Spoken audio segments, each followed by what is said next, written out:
So I figured I'd read some of that. We're ready to start, I think. We're ready to start. Okay, well, believe it or not, it's December. Christmas is a week away.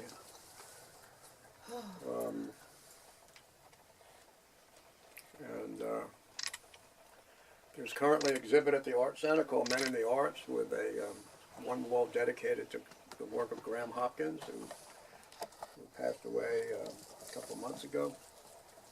A good friend of the Art Center. Since he didn't want a memorial service done, his friends decided to do it ourselves by loaning the center art from various sources, people who own his art. And it's on display. Most of it's not for sale. There are a few pieces that are. Get a chance. That goes on till I believe the 13th of January. Exhibit is free. Some really, really good artwork in there from local Winnsboro area male artists. In January there will be an exhibit of underwater photography by Carlos Owens. That'll be January through sometime in February. So if you're interested in underwater photography, this will be another free exhibit at the Winnsboro Center for the Arts. The last concert of the Sunday Classical Series will be on the 7th of January. It's obviously a Sunday afternoon. It's the Mount Vernon Music Chamber Trio. They were here last year.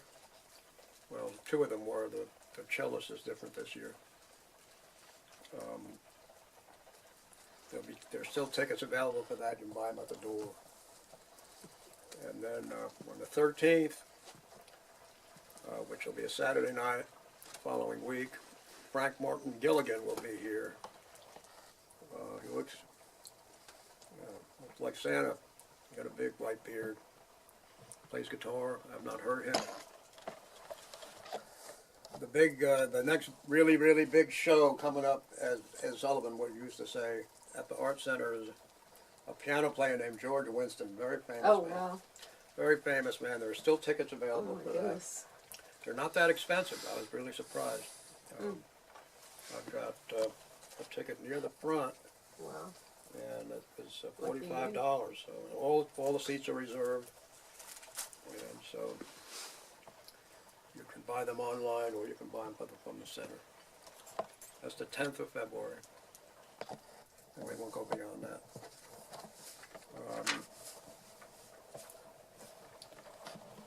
For those interested in watching a fat old man ring a bell at Brookshire's, I'll be there at 8 o'clock in the morning till 9 o'clock in the morning, tomorrow morning, ringing the bell for the Salvation Army. You'll be there until when? Till 9, 8 to 9, then I have to come over here and get ready to open the I shop. tried to get Doc to come and visit me while I was there, but he was off eating sausage or something. He doesn't do mornings very well. Oh, yeah, mine wasn't from 11 to 2. I was having hot wings. So it's Yeah, going to be he's kind of, having it'll hot probably be a wings in little Pittsburgh. chilly. Also, kind of still cold. It's still cold at 8 o'clock in the morning.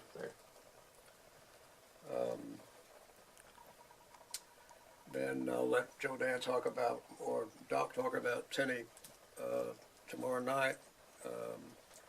Tinny will be doing their Christmas Day lunch, which I'm probably, unless somebody invites me,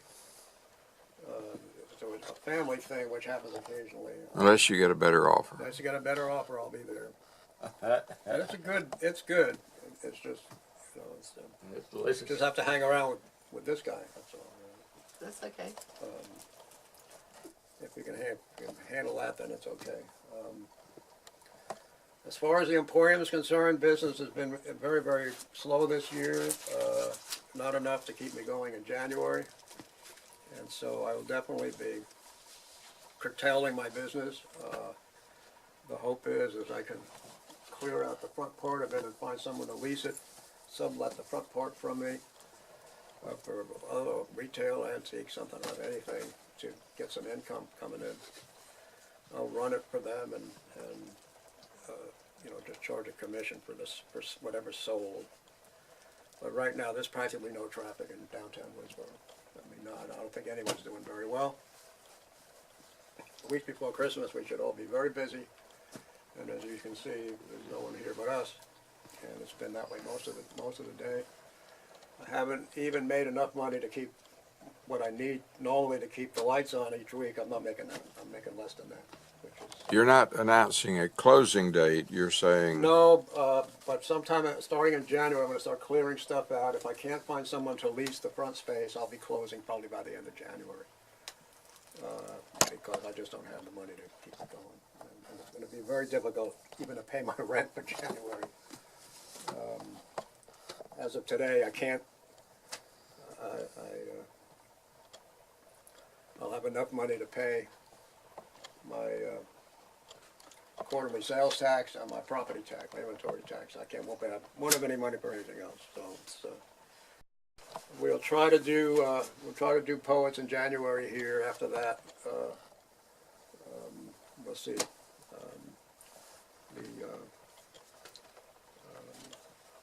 On most Friday nights, the Art Center is available. I've got keys to the Art Center, so unless there's something else going on there, we could do poetry at the Art Center. are you saying you can be our mediator to get in there? Well, yeah, and I may still be kind of stuck with the building for the next few months because my lease doesn't run out until the middle of the year, end of July, June or July is when my lease runs out, and so I may still have the building. I'll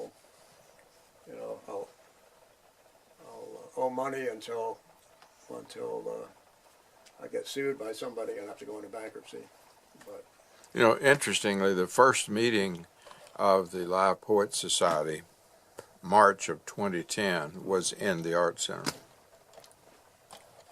yeah, so we may end up back there, or we'll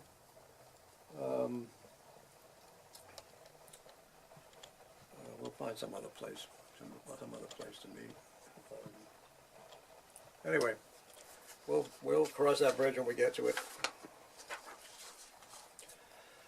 I have two books came in. One is a standard best loved poems of the American people, which is is broken into different sections. I'm going to read one or two out of the humor and whimsy section. Try to cheer things up here.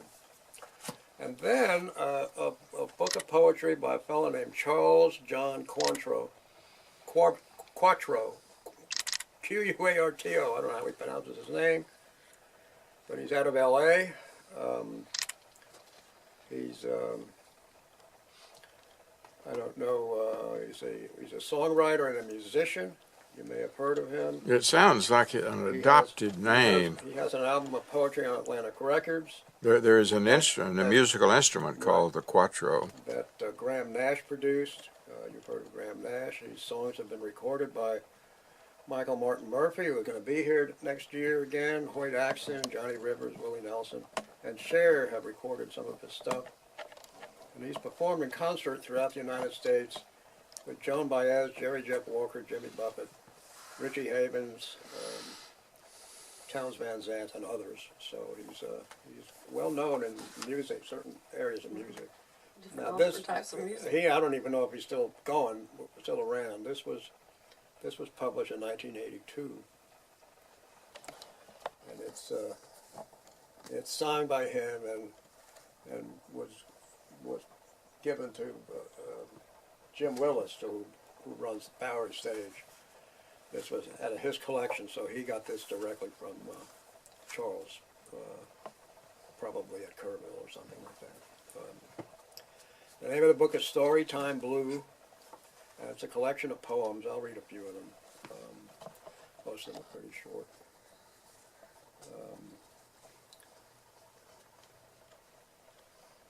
I've not read any of these, so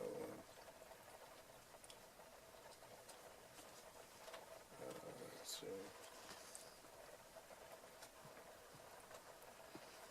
I'm just going to pick them at random here.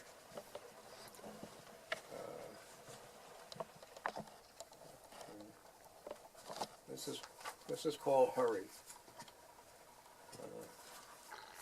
Today I got up so early, It seemed like no one's morning, so I walked several peaceful streets and looked up through the stars to bind to Cal, and saw hope watching over us all.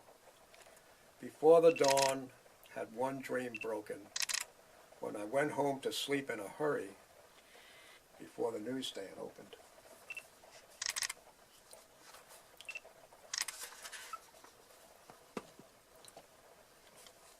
This is called In Our Own Little Land. We all live in our own little land, know the shape shut-eyed, cross to chrome. We all make our little sovereign stand. We all live in our own little land, patrol the borders with an eyebrow comb. We all travel the striate strand. We all live in our own little land, take it with us when we leave home. Everything else is foreign sand.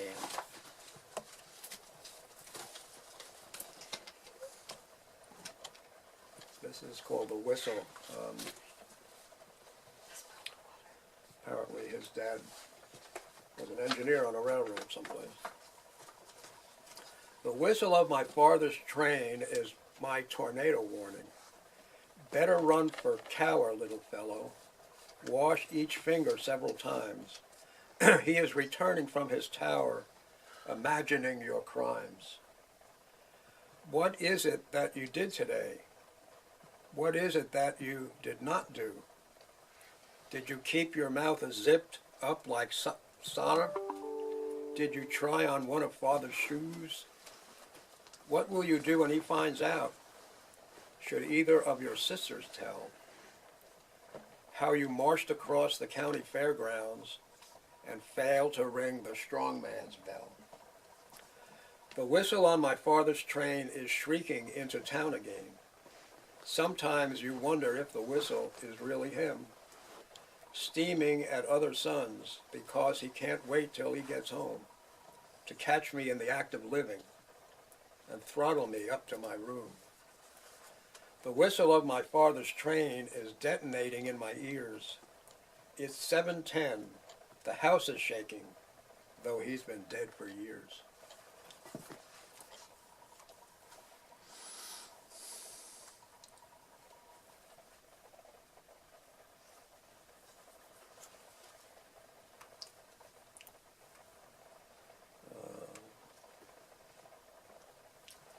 This is called On Hollywood Boulevard. Been there. Yeah, me too. On Hollywood Boulevard, it all comes at you broadside. The avenue's mechanical cavalcade, the policemen looking for trouble, the posters of dead musicians, the sad Las Palmas newsstand, where men buy paper companions, the chattering tourists from Tokyo, the black boys lugging huge radios, the young beggars' daily reunion, the bohemians of Babylon, the pizza and the mafia, the victims of ambition and the honest whores. Much like a child led through a jungle, I take none of this for granted. I'm like a spy all of a sudden, a Pegasus jockey thrown from his mare, Atlas with a Charlie horse, a lover with no hair. On Hollywood Boulevard, the stars on the sidewalk are stuck, and I'm stepping on lasting impressions and sweating so close to fame. Signs spring out on the corners that keep my body from keeping its beat. Don't walk, don't cross, don't walk. Be careful on Cherokee Street, as my feet go on walking without me. I can never forgive my surroundings. Oh, even as I tiptoe over Garbo or see love on a movie marquee, I am just like a messenger to nowhere, drunk on smoggy energy. Can't see anyone. I am gone. There are things that even the rain cannot clean. As I pick up my step past some noise, tell me, wherever are the tardy miracles, the brushes to touch up the town? Where is the hope of the world? Where the joy alone? Women come at me like torpedoes. I love them from behind. And though Cupid fields, I cry wolf, How far am I from crime? Is there not multiple proof of my madness? Consider my nostrils' circumference. How I overeat simply for gravity. How often I eavesdrop on everyone. The tone of my constant astonishment, the fire in my neck, the paralyzing attitude no longer kept in check. The days are taking me over. No more can I solve the nights. I shall stand on a poisoned corner and be hypnotized by traffic lights. On Hollywood Boulevard, I am staggering among sin. This is no place for a someone whom an earthquake wouldn't surprise. This is something to scream home about. I have murdered you all with my eyes. And so I turn crazy away to another town, land and life, where money holds in escrow no paradise. And then I twist round once more and wonder for all I'm worth and stare down Hollywood Boulevard where I have lost my friend, the earth. That's Charles John Quattro, Summertime Blues. And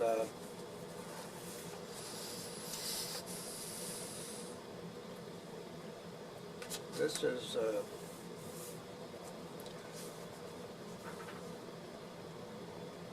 I'm just going to read one from here. This is from an unknown poet.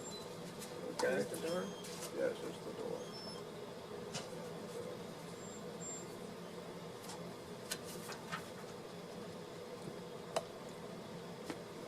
This is by Harvey Unknown. Yeah. What I'll do is I'll read this a little later. Let me go check on my customers. Doc, you want to read it? Let her female guest Let go a first. female, let a girl read for a while. I'll read my fine poem a little later.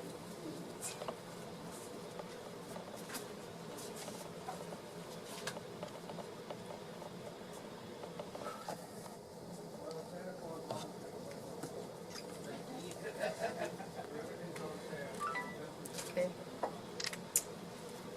I think I might have mentioned Thomas Kincaid the last time.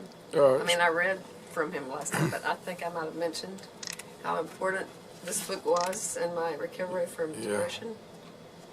It's the Likeness poet. for Living, the Art of Choosing a Joyful Life. Yeah, Thomas Kincaid. I've heard him referred to as the poet of light. Yes, the painter of light. Or the painter of light, yeah. Poet, too.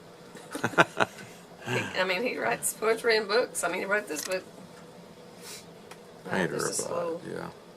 just a little thing that was in one of the chapters. These beautiful, beautiful paintings. 'Tis the gift to be simple.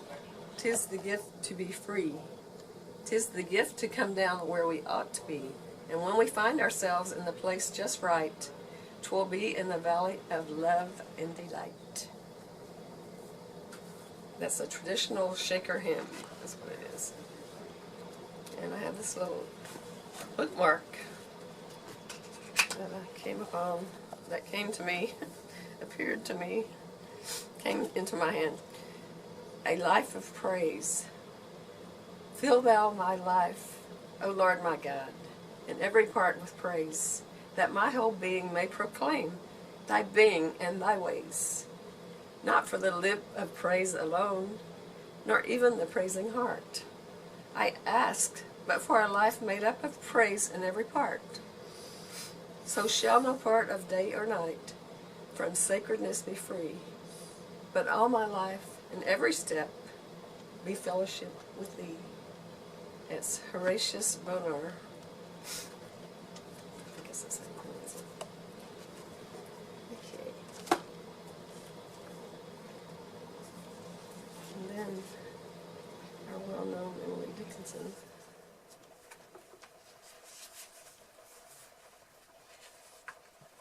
This is about joy.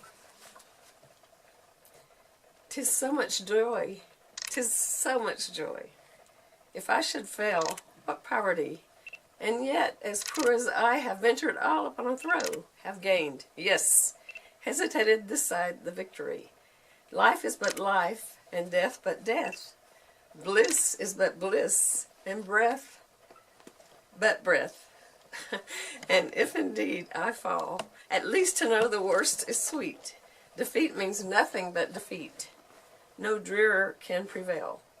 And if I gain, O gun at sea, O bells that in the steeples be, at first repeat it slow, for heaven is a different thing conjectured, and waked sudden in, and might overwhelm me so.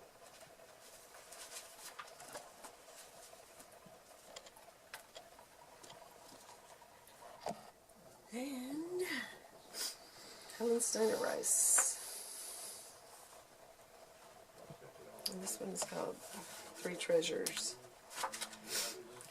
There are three treasures more priceless than gold. For if you possess them, you've riches untold. For with faith to believe what your eyes cannot see, and hope to look forward to joy yet to be, and love to transform the most commonplace into beauty and kindness and goodness and grace, there's nothing too much to accomplish or do. For with faith, hope, and love to carry you through, your life will be happy and full and complete. For with faith, hope, and love, the bitter turns sweet.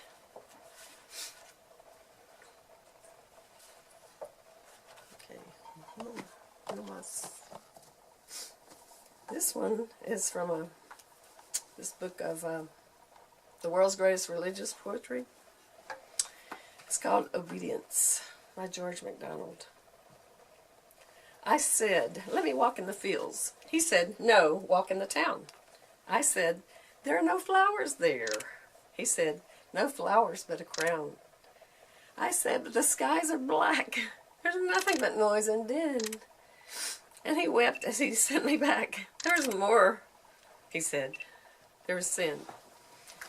I said, but the air is thick, and fogs are veiling the sun. He answered, yet souls are sick, and souls in the dark undone. I said, I shall miss the light, and friends will miss me, they say. He answered, choose tonight if I am to miss you or they. I pleaded for time to be given. He said, is it hard to decide? It will not seem so hard in heaven to have followed the steps of your guide. I cast one look at the fields, then set my face to the town. He said, my child, do you yield? Will you leave the flowers for the crown? Then into his hand went mine, and into my heart came he, and I walked in a light divine, the path I had feared to see. That's it. Amen. Yes.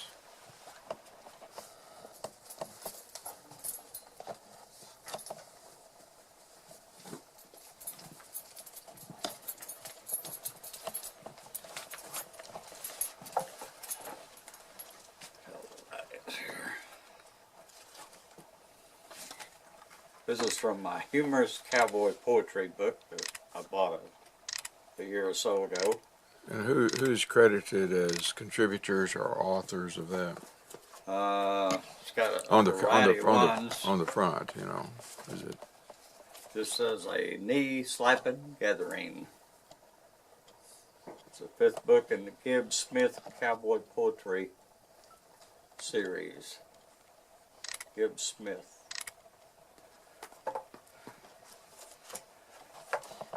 And being since I've got even blinder since I saw y'all last, I'm going to wear glasses.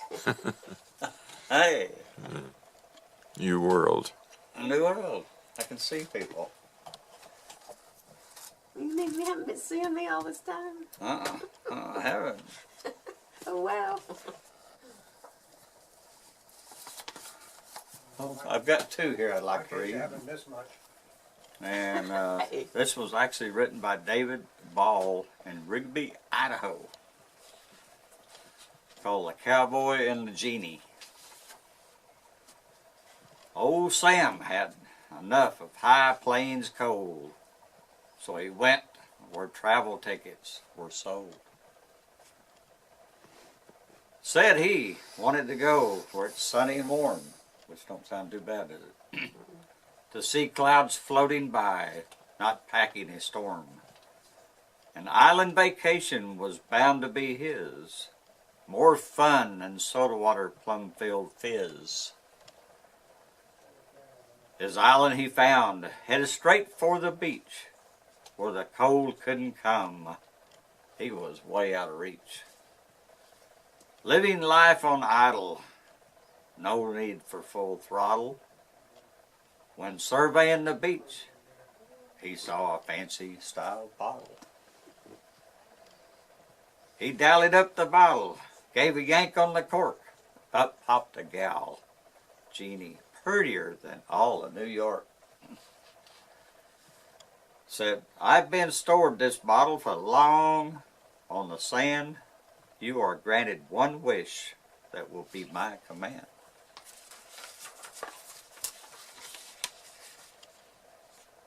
Well, this cowboy had a map of his old home range. Upon this he wished he would bring about a change. To the genie he said, on this range live my partners.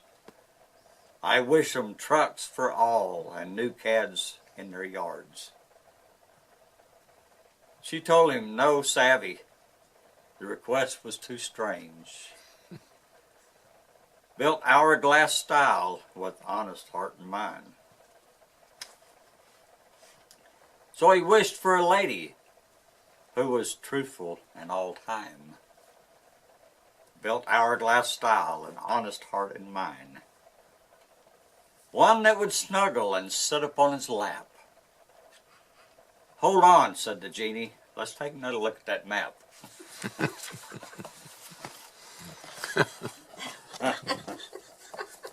Something realistic.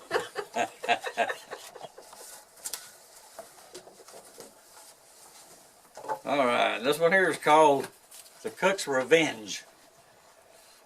This is by no other than Bill Jones, but not our Bill Jones. Oh. It's a Bill Jones wherever he's at in Idaho or Iowa. Cooking ain't no easy job, if anybody should ask. And cooking for a cowboy crew, it's downright thankless task. The grub's cold, the boys will say, or else there's too much salt. Any blame to pass around, you can bet it's all my fault.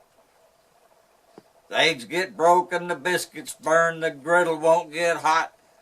Try baking apple pie sometimes when apples you ain't got. One day I fixed some French cuisine, served fancy wine and such. The boys all held their guts and moaned. They didn't like it very much. The boss, he held up the plate aloft like he'd fished it from a sewer.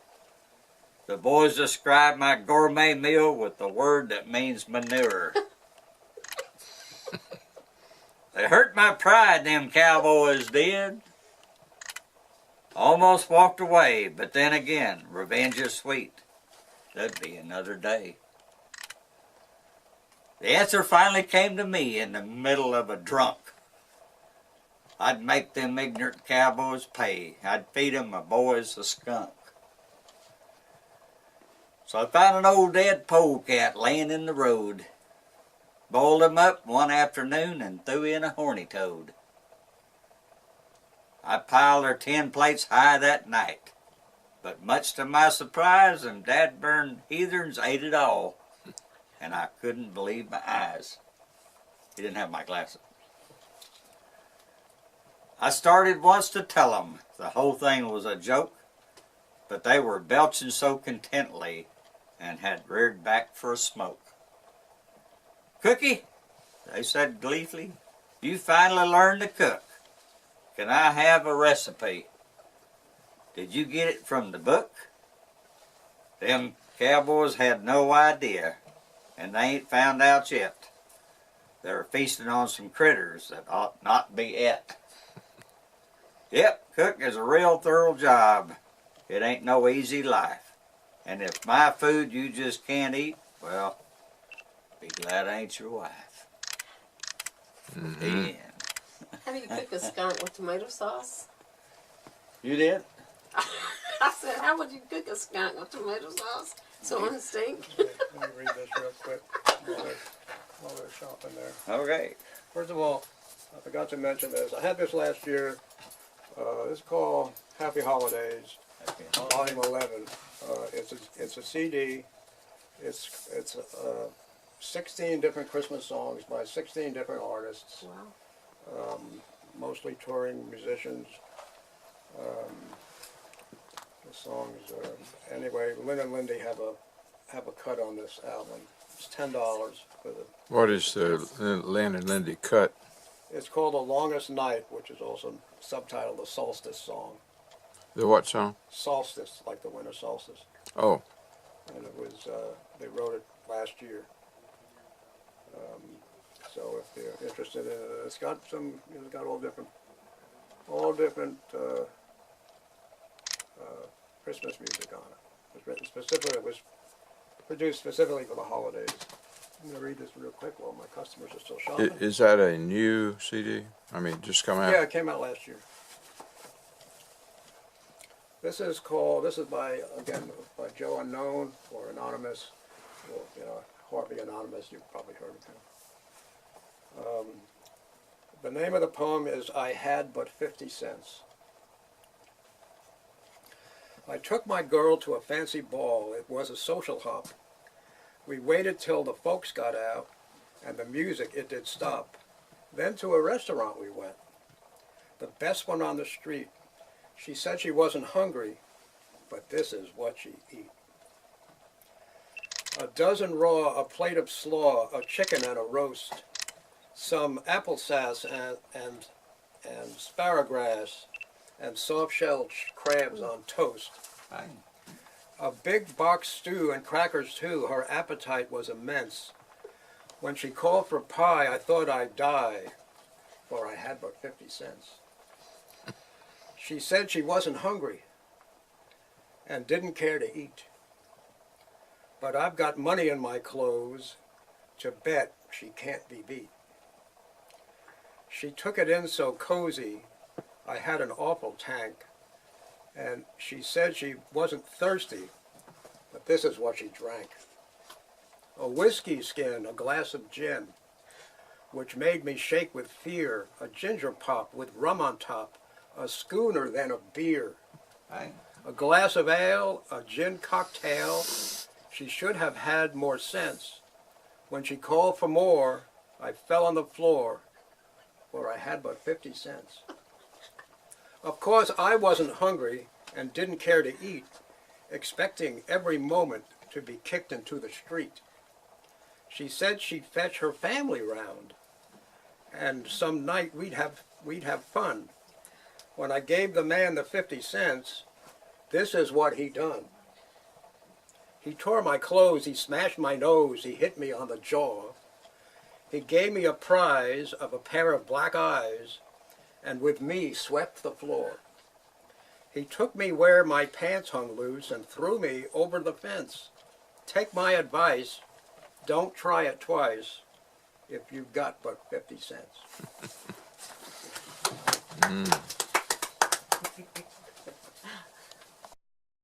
Conrad. Well, Dick, you can get an extra beer if it's for another 10 cents. All right.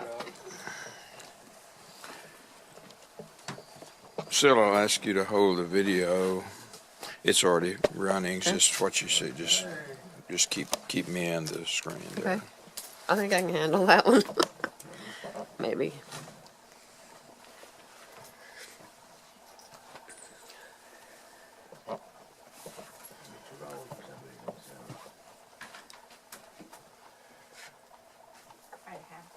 Well, I can see good at a distance, but when it comes to reading, I have to have glasses. Hey. That's all right. Rule times work just fine. That's a little close to one. I had occasion to look up some old, previously written stuff, one of which is an unfinished piece. I've always been fascinated by unfinished pieces by all kinds of writers and composers. I think even one of the most famous ones is Mozart's. Thank you. What did he call that? All right, you too. Merry Christmas. Can't remember the name of it now. Anyway, it's a composition, musical composition to be done for kind of at funerals, and there's some term for that. Requiem. Requiem. Requiem. Yeah, that's it. And it's unfinished, but it's still performed, of course. But anyway, this first one I'm going to read here is, written on some really old paper. Some of it's turning real yellow, so I don't know. It's not dated. I don't know when it was. I was quite young, I'm sure, but I was writing this with a pencil. And it's kind of a reverie of some of the things from my youth. I was probably still close to being a youth at the time that I wrote this, and it's all on this one page here. In other words, I'm actually rhyming this, but on the last line, there's nothing. There's not a following line that rhymes, so that's how I know it was unfinished. I don't even remember writing this, but I'm going to read it tonight. No title. Every raindrop that falls when I'm alone reminds me of an unpainted house that I called home. I see barbed wire fences with a corner post that leans and a rusty old gate with hinges that sing, where mint green leaves from two stubby china trees flutter to the ground in evening breeze.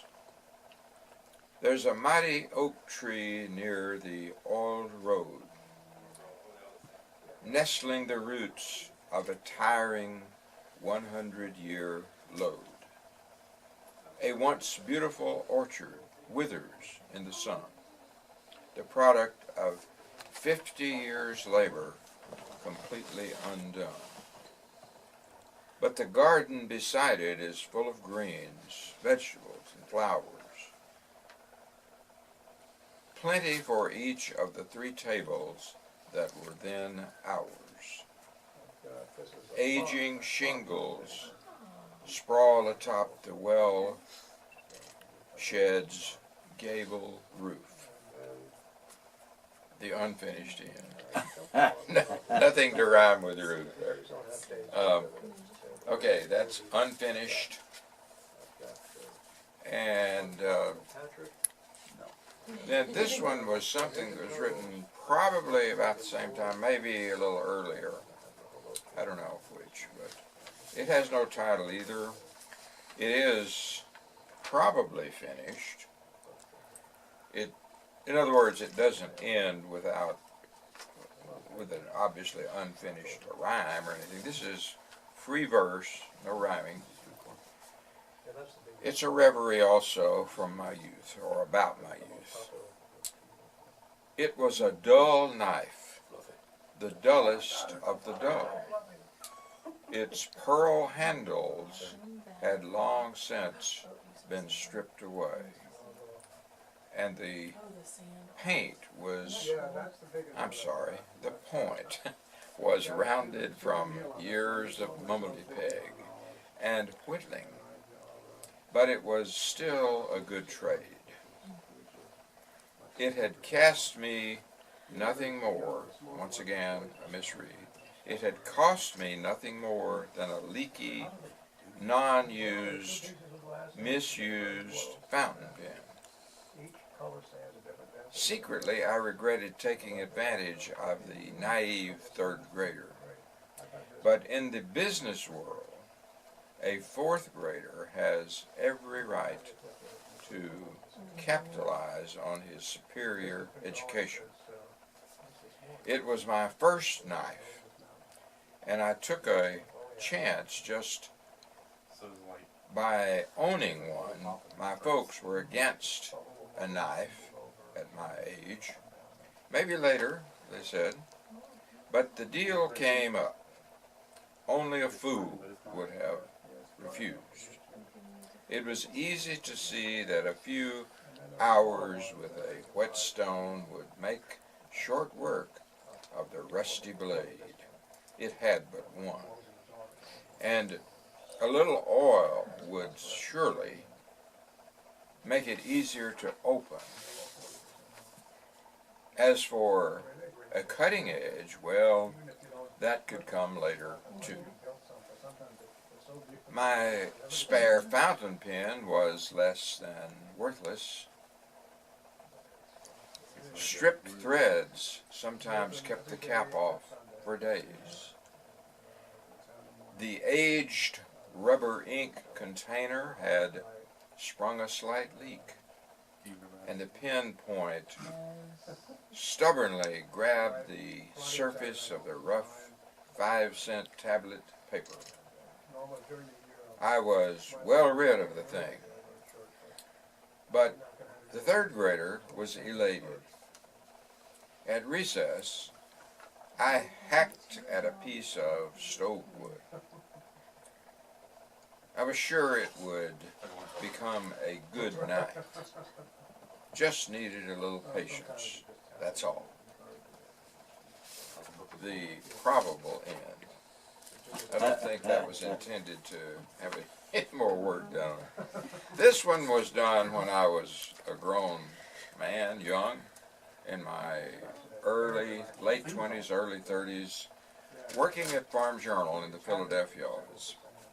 And we had been challenged, those of us in the Philadelphia office, to write something about our memories of Thanksgiving. So, and this did finally have a title for the contributions that were selected for publication. This was selected as one of those that was actually published, and I think the title in the Farm Journal for those few selections was "You All Come for Thanksgiving," something like that. And the question was, what you were supposed to write about was the answer to the question, who would you invite for Thanksgiving today, dead or alive, didn't matter. And I said, I would invite Ma, my grandmother. After my father and mother died when I was 2 years old, Ma helped to raise me in the rambling farmhouse built so many years ago in Wood County, Texas. As long as Ma lived, we always had more company than any other two households in the community. Her native hospitality seemed to encourage company, and every relative, no matter how distant, knew there was a standing invitation to all the big dinners, especially Christmas and Thanksgiving. When I was growing up, the old house was usually full for those special meals. Some just came for dinner and a couple of hours of visiting afterwards. Others came early in the morning and left before dark. Still others came to spend a few days. Most were related to us in some way. Others were just Ma's guests. They were all welcome, and Ma let them know it. She was not a hostess nor a particularly good organizer, but she liked people. I never heard her run down on anyone. And she simply loved her relatives. Happy gatherings for everyone, though long since interrupted by her passing, as vivid as life to this day. Yep, I'd give a pretty to have Ma take Thanksgiving dinner with us this year. She'd get in here in time to help cook, serve, clean up, and no arguments. She'd have a few things to say, and we'd all listen because we wanted to. Afterwards, we'd sit around the house for a good visit. If word got out that she was coming, the crowd at our house would very likely baffle us. But Ma would figure out something. Everyone would get a plate full. We'd get a heart full of fellowship and fun, too, from just being together again with Ma. Much as I would enjoy it, my reasons aren't entirely selfish. The biggest reason I'd like to invite Mom for this Thanksgiving dinner is that my kids never had a chance to know her. Not even when they were babies. They don't know what it was to have company all over the place. People who were drawn together by a single, warm personality. It'd do my young'uns good to know her. The end. And now, it's time to close with the traditional paragraph from How to Read a Poem and Fall in Love with Poetry by Edward Hirsch. Paragraph today, on page 39, is as follows. Neruda presents the sound the animals make, the barking, but removes the origin of that sound, the dogs themselves. The sound seems all the more haunting since it comes from absent dogs in an indistinguishable place, a churchyard perhaps, and seeps as if naturally into the air like tears, products of human grief or rain, a mere atmospheric condition. So too, he paradoxically asserts that death has a sound, which is silence. The imagery goes into full operation in the fourth stanza, which we'll read next week.